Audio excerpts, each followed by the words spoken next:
What's up? It's your boy Karceno here, and let's get to it.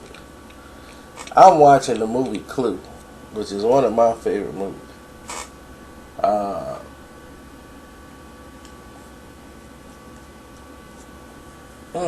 let's get into this. I was drugged into a conversation, and someone wanted me to shed light on it, so I said, well, why not involve my boxing fans into this conversation so that they can share into the fun.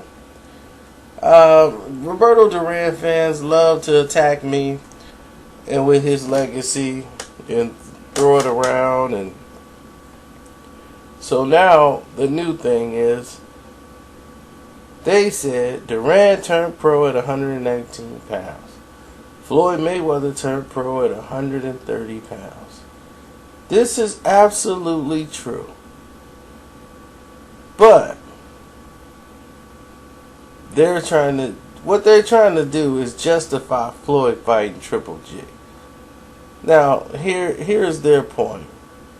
It's like, we asking Floyd to fight Triple G at 154 pounds. And he's like, all you fans get upset. Talking about you want him to die, he's too small, you just want him to lose. And he was like, Roberto Duran went and fought Marvelous Marvin Hagler at 160 pounds. And he started his pro career at 119 pounds. Why is Floyd so chicken? Floyd's bigger than Duran. Now, this needs to be addressed right now. Roberto Duran, great as he was, probably the greatest lightweight ever. Roberto Duran was a big guy. He used to sweat down to 119 pounds. He would weigh in at 119 and come in the ring about 135. Roberto Duran would party in between fights and balloon up in weight. And you saw it cost him against Sugar Ray Leonard after he won the first bout. The second bout, he was a shell of himself, trying to kill himself just to make weight. So Floyd Mayweather at this point can make 130 easy, because he wasn't even walking around at 130 pounds at that time. His walk around weight was 127, 128 when he debuted. So for him to make 130 was easy. He used to try to, when he was an amateur, he fought 120 some pounds. So it was him trying to shed down to that weight. Floyd weight was almost basically 130, 135, period. Duran moved up to middleweight once he just couldn't cut the weight anymore. He didn't have the discipline to keep the weight down. So he had to fight those guys. Plus, those were the money fights.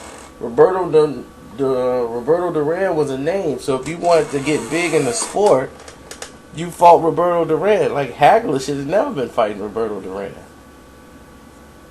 You know, that wasn't even for him. But it helped his career, because after he beat Duran, it gave him the popularity and the notoriety. Like, he was on call for people to pay attention to Hagler. That they had something there. But, I mean, Roberto Duran wasn't even in the middleweight. He wasn't. It was just a good name for the fight. But his career at the higher weights wasn't as great at all as what he did at lightweight. It didn't tarnish his career or his image. All the fights he lost towards the end of his career, because he was fighting at weights that he wasn't effective at. So you want Floyd Mayweather to fight at a weight that he's not effective at, because you want to see him lose. Floyd just can't make the weight. He's not that size. And he has discipline. He don't balloon up 20 pounds out of his weight bracket. He fights in every weight class it was at. He fought basically at his walk around weight. So for him, making weight was pretty simple. He didn't have these type of problems that Duran had. And then you should be thinking about Triple G fighting the Canelos or the Cottos first. He hasn't even fought the elite in his own division yet. Before you start, you're already trying to match him up with Floyd Mayweather. The apex of the entire sport.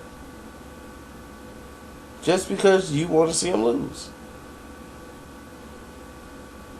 But I hope everybody got where I'm coming from on this video. Y'all can leave y'all description, well, not your description, but y'all your thoughts in the comment section.